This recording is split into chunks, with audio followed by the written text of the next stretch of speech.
Some say love's a little boy, and some say it's a bird. Some say it makes the world go round. Some say that's absurd.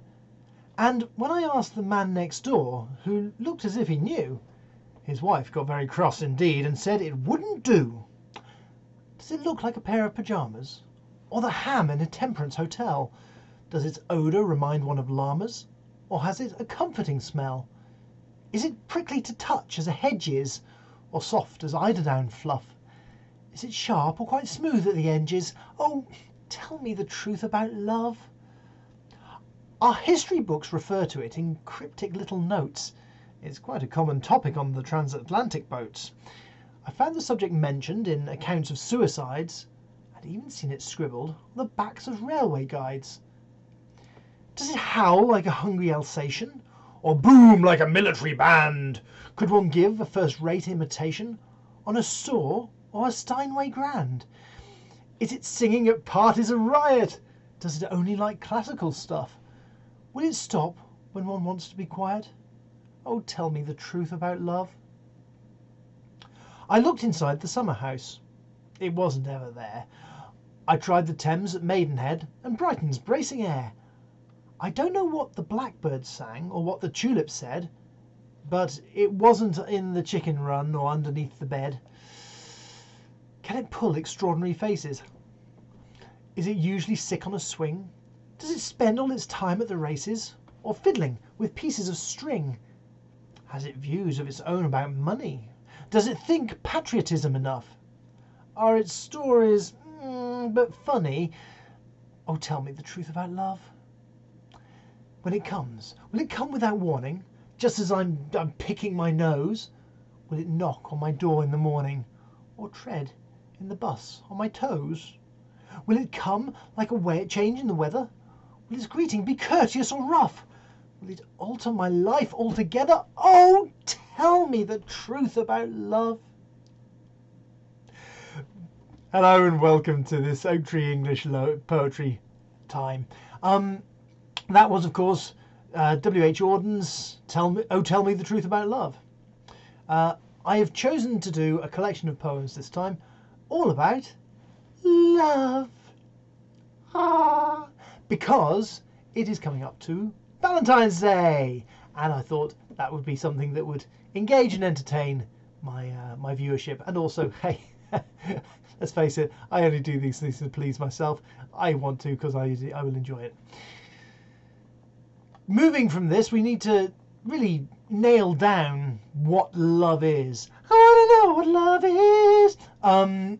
And therefore, we're going to turn to Elizabeth Barrett Browning, who asks the very important question in Sonnet 43, how do I love thee? How do I love thee? Let me count the ways. I love thee to the depth and breadth and height my soul can reach when feeling out of sight, for the ends of being and ideal grace. I love thee to the level of every day's most quiet need, by sun and candlelight. I love thee freely, as men strive for right. I love thee purely, as they turn from praise. I love thee with the passion put to use in my old griefs, and with my childhood's faith. I love thee with a love I seem to lose with my lost saints. I love thee with the breath, smiles, tears of all my life, and, if God choose, I shall but love thee better after death. Now, it's very nice to read a sonnet or two here and there, but yeah, if we're going to do sonnets, we've got to turn to the master of sonnetry, old Billy Boy. Sonnet 18. Shall I compare thee to a summer's day? Shall I compare thee to a summer's day? Thou art more lovely and more temperate. Rough winds do shake the darling buds of May, and summer's leaves hath all too short a date. Sometime too hot the eye of heaven shines, and often is his gold complexion dimmed, and every fair from fair sometime declines. by chance or nature's changing course untrimmed. But thy eternal summer shall not fade, nor lose possession of that fair thou owest, nor shall death brag thou wanderest in his shade, when in eternal lines to time thou growest. So long as men can breathe, or eyes can see, so long lives this, and this gives life to thee. Well, that's all a little bit serious. Let's go to Wendy Cope. You can always count on Wendy Cope to lighten the mood. Wendy Cope did a nice poem called Valentine, which is the theme. The next poem after that is also called Valentine, but has a very different feel. This is Valentine by Wendy Cope. My heart has made its mind up, and I'm afraid it's you.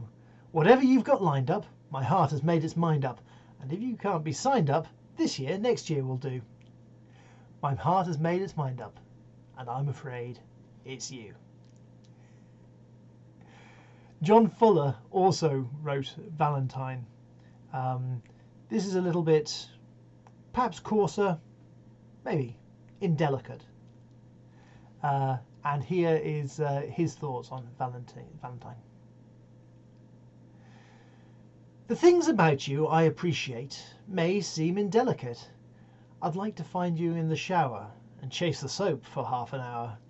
I'd like to have you in my power and see your eyes dilate.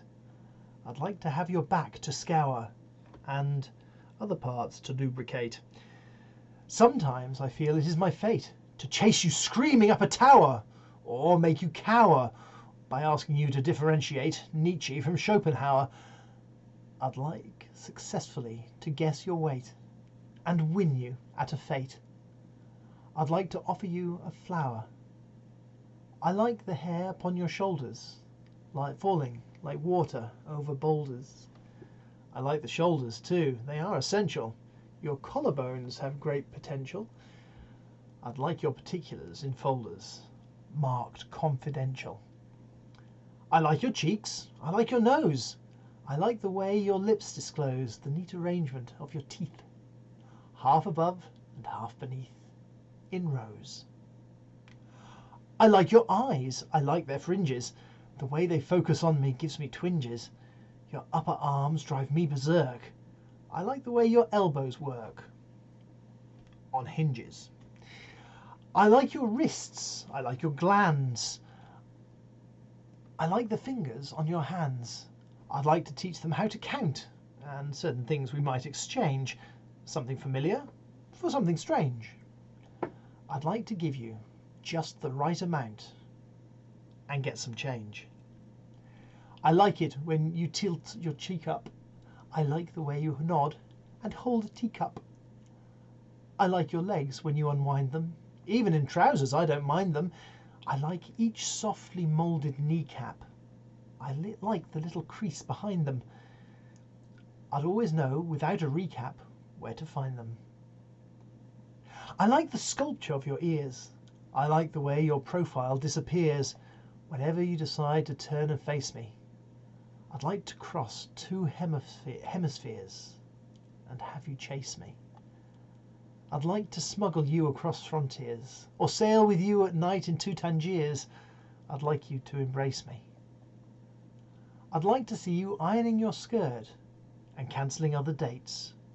I'd like to button up your shirt. I like the way your chest inflates. I'd like to soothe you when you're hurt, or frightened senseless by invertebrates. I'd like you even if you were malign and had a yen for sudden homicide. I'd let you put insecticide into my wine. I'd even like you if you were bride of Frankenstein, or something ghoulish out of Mamoulian's Jekyll and Hyde. I'd even like you as my Julian of Norwich, or Kathleen Nehulian. How melodramatic if you were something muttering in attics, like Mrs. Rochester, or a student of Boolean mathematics. You are the end of self-abuse. You are the eternal feminine. I'd like to find a good excuse to call on you and find you in. I'd like to put my hand beneath your chin and see you grin. I'd like to taste your Charlotte Russe. I'd like to feel my lips upon your skin. I'd like to make you reproduce. I'd like you in my confidence. I'd like to be your second look. I'd like to let you try the French defence and mate you with my rook. I'd like to be your preference, and hence I'd like to be around when you unhook. I'd like to be your only audience, the final name in your appointment book, your future tense. Sticking with this slightly more liberated experience, we're going to go with Pablo Neruda. Pablo Neruda wrote a book of poems called 20 Poemas de Amor y una Canción Desesperada, which is 20 poems of love and a song of desperation. And this is Poema Uno, the poem 1. I will read it in Spanish and then I will read it in English. Forgive my Spanish, I have forgotten an awful lot of Spanish I used to speak. I'm not very good anymore. Cuerpo de mujer, blancas colinas, muslos blancos. Te pareces al mundo en tu actitud de entrega. Mi cuerpo de labriego salvaje te socava y hace saltar el hijo del fondo de la tierra. Fui solo como un túnel de mi huían los pájaros. See, I told you I wasn't very good. Y en mí la noche entraba su invasión poderosa. Para sobrevivirme, te forjé como un arma, como una flecha en mi arco, como una piedra en mi onda. Pero cae la hora de la venganza y te amo. Cuerpo de piel, de musgo, de leche ávida y firme. Ah, los vasos del pecho. Ah, los ojos de ausencia. Ah, las rosas de pubis. Ah, tu voz, lenta y triste. Cuerpo de mujer mía, persistirá en tu gracia. Mi sed, mi ansia sin límite, mi camino indeciso. Oscuros cauces donde la sed eterna sigue y la fatiga sigue y el dolor infinito. And now I'll read it in a language I can actually speak. Body of a woman, white hills, white thighs. You look like a world lying in surrender. My rough peasant's body digs in you and makes the child leap from the depth of the earth. I was lone, like a tunnel. The birds fled from me, and night swamped me with its crushing invasion. To survive myself, I forged you like a weapon, like an arrow in my bow, a stone in my sling. But the hour of vengeance falls, and I love you. Body of skin, of moss, of eager and firm milk. Oh, the goblets of the breast. Oh, the eyes of absence. Oh, the roses of the pubis. Oh, your voice, slow and sad. Body of my woman, I will persist in your grace. My thirst, my boundless desire, my shifting road, dark riverbeds where the eternal thirst flows, and weariness follows, and the infinite ache. And I would like to finish this journey into the amorous with Percy Bysshe Shelley and Love's Philosophy. The fountains mingle with the river, and the rivers with the ocean. The winds of heaven mix forever with the sweet emotion. Nothing in the world is single, all things by a law divine.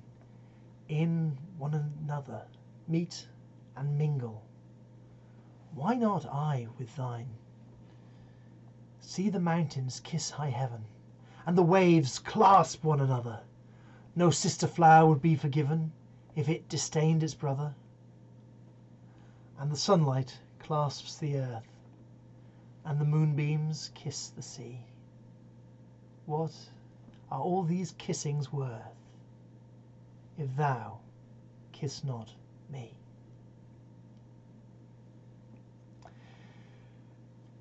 Thank you very much for joining me on this this adventure into the world of poetic love. I hope you've enjoyed it, and I hope that wherever you are, whatever you're doing, however you're doing it, you enjoy Valentine's Day. Don't forget to buy flowers.